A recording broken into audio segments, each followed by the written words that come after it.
നമസ്കാരം സർ. തെരഞ്ഞെടുപ്പ് അടുത്തു. ഈ തെരഞ്ഞെടുപ്പിൽ കോൺഗ്രസിൻ്റെ സാധ്യത എങ്ങനെയാണ് അങ്ങ് വിലയിരുത്തുന്നത്? ഈ തെരഞ്ഞെടുപ്പിൽ കോൺഗ്രസ്സിന് വളരെ അനുകൂലമായ സാധ്യതയായിട്ടാണ് ഞാൻ വിലയിരുത്തുന്നത്. അതിൻ്റെ കാരണം എന്താ വെച്ചാൽ ഭരണവിരുദ്ധ വികാരം വളരെ ശക്തമാണ്.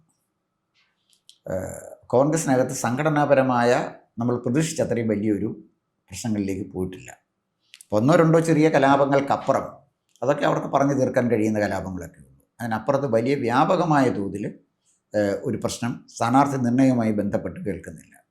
പിന്നെ ഗ്രൂപ്പ് പഴയ പോലെ ഐ ഗ്രൂപ്പ് എ ഗ്രൂപ്പ് അതത്ര ശക്തമല്ല. ഏതാണ്ട് കോൺഗ്രസ് ഒന്നായിട്ട് തന്നെ നിന്ന്, അതായത് നമ്മുടെ വി ഡി സതീശൻ പറയുന്ന പോലെ ടീം UDF ആയിട്ട് നിന്നാണ് തെരഞ്ഞെടുപ്പിനെ സമീപിക്കുന്നത്. പക്ഷേ ചെറിയ ചില കല്ലുകളികളൊക്കെ വരുന്നുണ്ട്. അത് പരിഹരിക്കാൻ കഴിയും തന്നെയാണ് എൻ്റെ വിശ്വാസം. ഇപ്പോൾ കേരള കോൺഗ്രസിൻ്റെ സീറ്റുമായി ബന്ധപ്പെട്ട് അവരുമായി ചില തർക്കങ്ങളുണ്ട്.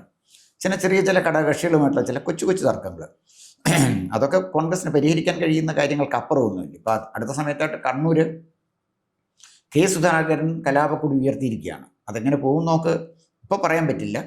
ഒരുപക്ഷെ കെ സുധാകരന് KPCC പ്രസിഡന്റ് സ്ഥാനം കൊടുത്തുകൊണ്ട് അത് ഒതുക്കി തീർക്കാം. എന്തായാലും ഞാൻ കണക്കൂട്ടുന്നത് അടൂർ പ്രകാശ് കോന്നിയിൽ മത്സരിക്കും എന്ന് തന്നെയാണ്. MP മാരാരും മത്സരിക്കേണ്ട എന്നൊക്കെ ആവർത്തിച്ച് ഹൈക്കമാൻഡ് പറയുന്നു എന്ന് പറയുന്നതിനകത്ത് കാര്യമൊന്നുമില്ല. ഹൈക്കമാൻഡ് എന്ന് പറയുന്നത് ഒരു ലോ കമാൻഡാണ്. ഹൈക്കമാൻഡൊന്നും കേരളത്തിലെ രാഷ്ട്രീയത്തിൽ ഒരു കാര്യമൊന്നുമില്ല. കേരള രാഷ്ട്രീയം തീരുമാനിക്കുന്നതിനകത്ത് KC വേണുഗോപാലും അതുപോലെ തന്നെ രമേശ് ചെന്നിത്തലയും വി ഡി സതീശനും ഒക്കെ ഉൾപ്പെടുന്ന ഒരു ഗ്രൂപ്പാണ്. ആ ഗ്രൂപ്പിൽ നിന്ന് പുറത്തു പോയതാണ് കെ സുധാകരനെ അസ്വസ്ഥനാക്കുന്ന ഒരു പ്രധാനപ്പെട്ട കാര്യം. അദ്ദേഹത്തിനൊരു ഡിസിഷൻ മേക്കിങ്ങിൽ അദ്ദേഹത്തിൻ്റെ ഒരു റോളില്ല വന്നു. അതുകൊണ്ടാണ് അദ്ദേഹത്തിൻ്റെ കലാപത്തിലേക്ക് പോകേണ്ടി വന്നത്. തന്നെയല്ല, പാർലമെൻറ്റിൽ നിന്ന് അടുത്ത 5 വർഷം കൊണ്ട് അവിടെ ഒന്നും ചെയ്യാനില്ല. പാർലമെൻറ്റിൽ, പ്രത്യേകിച്ച് ഇന്ത്യൻ പാർലമെൻറ്റിൽ അവിടെ പ്രതിപക്ഷത്ത് പോയിരുന്നിട്ടൊന്നും ചെയ്യാനില്ല എന്ന് അദ്ദേഹത്തിന് അറിയാം. അപ്പം അങ്ങനെയൊക്കെ ചില പ്രശ്നങ്ങൾ കോൺഗ്രസിനകത്തുണ്ട് എന്നുള്ളതല്ലാതെ അതർവൈസ് കോൺഗ്രസിൻ്റെ നില സുരക്ഷിതമാണ് എന്ന് ഞാൻ പറയുമ്പോൾ വി ഡി സതീശൻ അവകാശപ്പെടുന്ന പോലെ 100 സീറ്റുകൾ കിട്ടുമോ എന്ന് നമുക്ക് ഉറപ്പായിട്ട് പറയാൻ പറ്റില്ല. അതിൻ്റെ കാരണം കോൺഗ്രസിന് അനുകൂലമാണ് കാലാവസ്ഥ. പക്ഷേ ശക്തമായ ത്രികോണ മത്സരം 30 മണ്ഡലങ്ങളിൽ നടക്കും. അതിൻ്റെ കാരണം 30,000-ലധികം വോട്ട് BJPക്ക് 30 മണ്ഡലങ്ങളിലുണ്ട്. അതാണ് അതിൻ്റെ കാരണം. BJP ഈ പ്രാവശ്യം ആരുടെ വോട്ട് പിടിക്കും, എത്ര വോട്ട് പിടിക്കും എന്നുള്ളതിനെക്കുറിച്ച് നമുക്ക് പറയാൻ പറ്റില്ല. പിന്നെ പൊതുവെ കോൺഗ്രസ്സുകാർ കണക്കാക്കുന്നത് BJP പിടിക്കാൻ കഴിയുന്ന ഹിന്ദു വോട്ടുകൾ അവരെ പിടിച്ചു കഴിഞ്ഞു. ഇനി BJPക്ക് പിടിക്കാൻ കഴിയുന്നത് CPM-ൻ്റെ വോട്ടുകളാണ്. അതുകൊണ്ട് അതിനെ CPM-നെ മാത്രമേ പ്രതികൂലമായി ബാധിക്കൂ എന്നാണ് അവർ കണക്ക് കൂട്ടുന്നതെങ്കിലും തെരഞ്ഞെടുപ്പിൽ അതുപോലെയൊന്നും വരണമെന്നില്ല. സ്ഥാനാർത്ഥിയുടെ ജാതി, മതം, അതുപോലെ തന്നെ സ്ഥലം, പ്രാദേശിക വികാരങ്ങൾ, ഇതൊക്കെ തെരഞ്ഞെടുപ്പിനെ സ്വാധീനിക്കുന്ന കാര്യങ്ങളാണ്. പിന്നെ അന്ന് പെട്ടെന്നുണ്ടാകുന്ന ചില ഇഷ്യൂസ്, ഇതൊക്കെ ബാധിക്കുന്ന കാര്യങ്ങളാണ്. എന്തായാലും പൊതുവേ നോക്കുമ്പോൾ കോൺഗ്രസിന് അനുകൂലമായ ഒരു സാഹചര്യമാണ് ഇവിടെ ഉള്ളത്. അതിൻ്റെ കാരണം നമ്മുടെ ഒരു ഡെമോഗ്രഫി അങ്ങനെയാണ് കാണിക്കുന്നത്.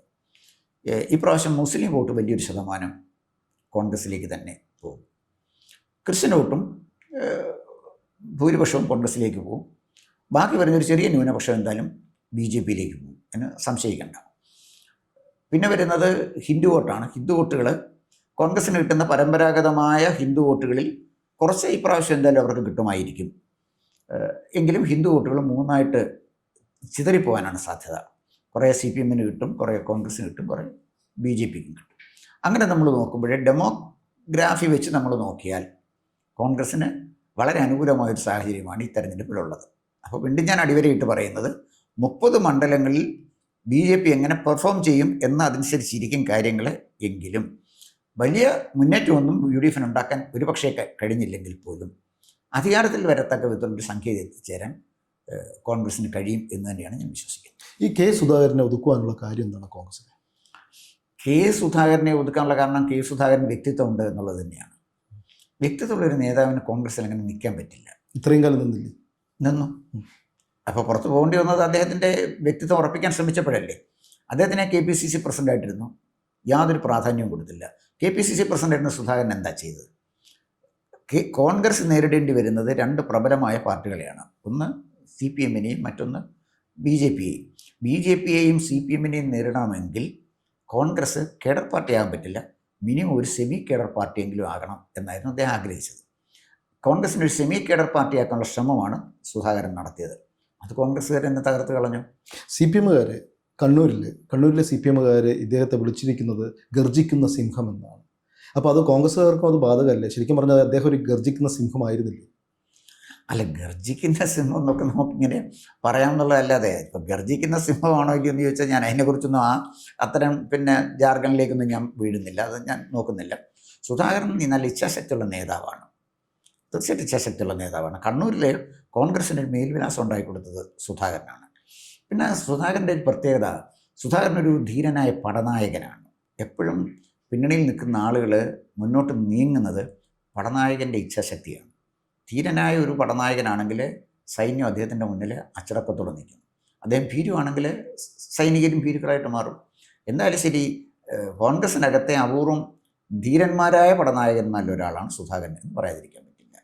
കോൺഗ്രസ് ഇപ്രാവശ്യം തെരഞ്ഞെടുപ്പുമായി ബന്ധപ്പെട്ട് വരുന്ന സമയത്ത് ഇപ്പോഴും അവർക്ക് സ്ഥാനാർത്ഥി പട്ടികയിൽ പല പല പ്രശ്നങ്ങൾ വന്നുകൊണ്ടേയിരിക്കുന്നു. സ്ഥാനാർത്ഥി പട്ടിക റെഡിയായി കഴിഞ്ഞു, എന്നാൽ പോലും അവർക്ക് പലരെയും നിർത്തിയതിൽ, പല സ്ഥലത്തും നിർത്തിയതിൽ, പല മണ്ഡലങ്ങളിൽ നിർത്തിയതിൽ ഇപ്പോഴും അവർക്ക് തൃപ്തിയായിട്ടില്ല. അതിന് കാരണം ഹൈക്കമാൻഡിൻ്റെ തീരുമാനപ്രകാരമാണെന്ന് മുന്നോട്ട് പോകുന്നതാണ് അവർ പറയുന്നത്. അത് ശരിയാണ്? അല്ലാതെ നമ്മുടെ ഹൈക്കമാൻഡ് സത്യത്തിന് ഇങ്ങനത്തെ വലിയ കാര്യങ്ങളൊന്നുമില്ല. ഹൈക്കമാൻഡ് എന്ന് പറയുന്ന KC വേണുഗോപാലാണ്. അല്ല, രാഹുൽ ഗാന്ധിക്ക് ഇവിടെ എന്തറിയാം? രാഹുൽ ഗാന്ധിയും പ്രിയങ്ക ഗാന്ധിയും ജയിക്കാൻ പറ്റുന്ന ഒരു സ്റ്റേറ്റ് കേരളമായതുകൊണ്ട് അവർ ഈ പാവങ്ങൾ കേരളത്തെ നോക്കി നിൽക്കുന്നു എന്നുള്ളതല്ലാതെ ഇവിടെ ഹൈക്കമാൻഡിൽ ആരാ ഉള്ളത്? ഹൈക്കമാൻഡിൽ ഒരാളെ പറയും, മല്ലികാർജുന ഖാർഗെ. അദ്ദേഹത്തിന് ഈ കേരളത്തെക്കുറിച്ചോ അല്ലെങ്കിൽ രാഷ്ട്രീയത്തെക്കുറിച്ചോ കൃത്യമായി അദ്ദേഹത്തിന് ഒരു അധികാരവും ഇല്ലാത്ത ഒരാളാണ്. അദ്ദേഹത്തിൻ്റെ പ്രായാധിക്യവും അദ്ദേഹത്തിൻ്റെ നിറവും ഒക്കെയാണ് രാഹുൽ ഗാന്ധി ഇതിനെ തിരഞ്ഞെടുത്ത ഒരാൾ. കാരണം രാഹുൽ ഗാന്ധിക്ക് അടുത്തിരിക്കുമ്പോഴേ ഈ ബ്ലാക്ക് ആൻഡ് വൈറ്റ് കൃത്യമായിട്ട് വന്നെങ്കിലേ അങ്ങനെ രാഹുൽ ഗാന്ധി കാര്യങ്ങൾ ചെയ്യത്തുള്ളൂ. അപ്പോൾ രാഹുൽ ഗാന്ധിയേക്കാൾ കൊള്ളാവുന്ന ഒരാളെയും രാഹുൽ ഗാന്ധി ഈ പാർട്ടിക്കകത്ത് അക്കോമഡേറ്റ് ചെയ്യില്ല. ശശി തരൂരിനെ ചെയ്തില്ല, ജ്യോതിരാദിത്യ സിന്ധ്യ ചെയ്തില്ല, സച്ചിൻ പൈലറ്റിനെ ചെയ്തില്ല. അദ്ദേഹത്തിന് വേണ്ട അദ്ദേഹത്തിൻ്റെ താഴെ നിൽക്കുന്ന ആളുകൾ, ഇപ്പം ജയറാം രമേശ്, അതുപോലെ തന്നെ മല്ലികാർജുന ഖാർഗെ, ആളുകളെ KC വേണു, അദ്ദേഹത്തിൻ്റെ അടുത്ത സുഹൃത്തില്ലേ, മനസാക്ഷി സൂക്ഷിപ്പുകാരനില്ല.